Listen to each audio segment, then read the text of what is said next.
നമസ്കാരം പ്രിയ സുഹൃത്തുക്കളെ, ഞാൻ ഇന്നിവിടെ നിൽക്കുന്നത് ആരെങ്കിലും താഴ്ത്തിക്കെട്ടാനോ ആരെങ്കിലും പൊക്കിക്കെട്ടാനോ ഒന്നല്ല. എൻ്റെ മനസ്സിൽ തോന്നുന്ന ഒരു കാര്യം, ഒരു പ്രതിഷേധം, അത് അറിയിക്കാൻ വേണ്ടി മാത്രം.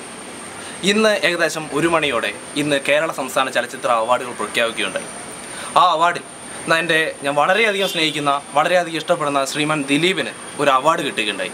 അദ്ദേഹം വെള്ളരിപ്രാവിൻ്റെ ചങ്ങാതി എന്ന ചിത്രത്തിൽ അഭിനയിച്ചതിന് മികച്ച നടനുള്ള സംസ്ഥാന ചലച്ചിത്ര അവാർഡ് നേടുകയുണ്ടായി. വളരെ സന്തോഷമുണ്ട്. ദിലീപിനെ പോലൊരു നടൻ, ഇതിനു മുമ്പും പല പ്രാവശ്യം അവാർഡ് ലഭിക്കാതെ പോയ, അർഹിക്കുന്ന അവാർഡുകൾ ലഭിക്കാതെ പോയ ദിലീപിനെ പോലൊരു നടൻ, അദ്ദേഹത്തിന് അവാർഡ് കിട്ടിയത് നമുക്ക് ഏവർക്കും സന്തോഷിക്കാം.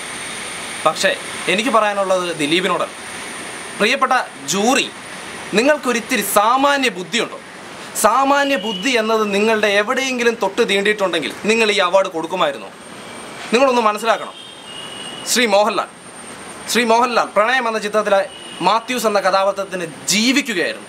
ആ കഥാപാത്രത്തിൻ്റെ 1/7 അല്ലെങ്കിൽ പൃഥ്വിരാജ് ഇന്ത്യൻ റുപ്പി എന്ന സിനിമയിൽ അഭിനയിച്ച JP എന്ന കഥാപാത്രത്തിൻ്റെ 2/1 അതും പോട്ടെ, നമ്മുടെ പ്രിയപ്പെട്ട ഫഹദ് ഫാസിൽ അദ്ദേഹം ചാപ്പാക്കുരിശ് എന്ന ചിത്രത്തിൽ കാണിച്ച അഭിനയ പാടവത്തിൻ്റെ എവിടെയെങ്കിലും ഈ ദിലീപ് എന്ന നടൻ ഈ ചിത്രത്തിൽ കാഴ്ചവെച്ചിട്ടുണ്ടോ?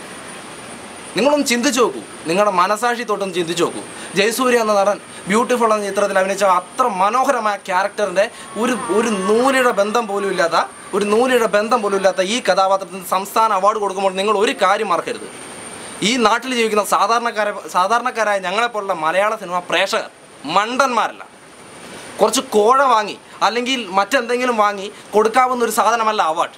അത് കൊടുക്കേണ്ടവർക്ക്, അർഹിച്ചവർക്ക് കൊടുക്കേണ്ട സാധനമാണ് അവാർഡ്. അത് കൊടുക്കാൻ പറ്റില്ല എന്നുണ്ടെങ്കിൽ ഈ പണി നിർത്തി പോകൂ. എന്തിനാണ് ഇങ്ങനൊരു അവാർഡ്? മലയാള സിനിമയുടെ ചരിത്രം കണ്ടതിൽ വെച്ച് ഏറ്റവും നെറികെട്ട അവാർഡാണ് ഇന്ന് ഈ 12 മണിക്ക് ഇവിടെ പ്രഖ്യാപിച്ച ഈ അവാർഡ്. വളരെ ലജ്ജ തോന്നുന്നു അതിൽ ജൂറികളോടും അത് സംസ്ഥാന സർക്കാരിനോട് പോലും.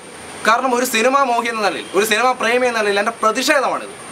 നിങ്ങൾക്ക് ഒരിത്തിരിയെങ്കിലും നാണമുണ്ടെങ്കിൽ, അല്ലെങ്കിൽ ഒരു ഇച്ചിരിയെങ്കിലും അഭിമാനമുണ്ടെങ്കിൽ, പ്ലീസ് ഈ അവാർഡ് ബഹിഷ്കരിക്കൂ. എൻ്റെ പ്രിയ സ്നേഹിതരോട്, ദിലീപ് ഒഴികെയുള്ള ബാക്കി എല്ലാ സിനിമാ പ്രവർത്തകരോടും ഞാൻ പറയുകയാണ്, ഇതൊന്ന് ബഹിഷ്കരിച്ചുകൂടെ നിങ്ങൾക്ക്? എന്തിനാണ് അർഹതയില്ലാത്ത ഈ അവാർഡും കൈ പിടിച്ചുകൊണ്ട് നടക്കുന്നത്?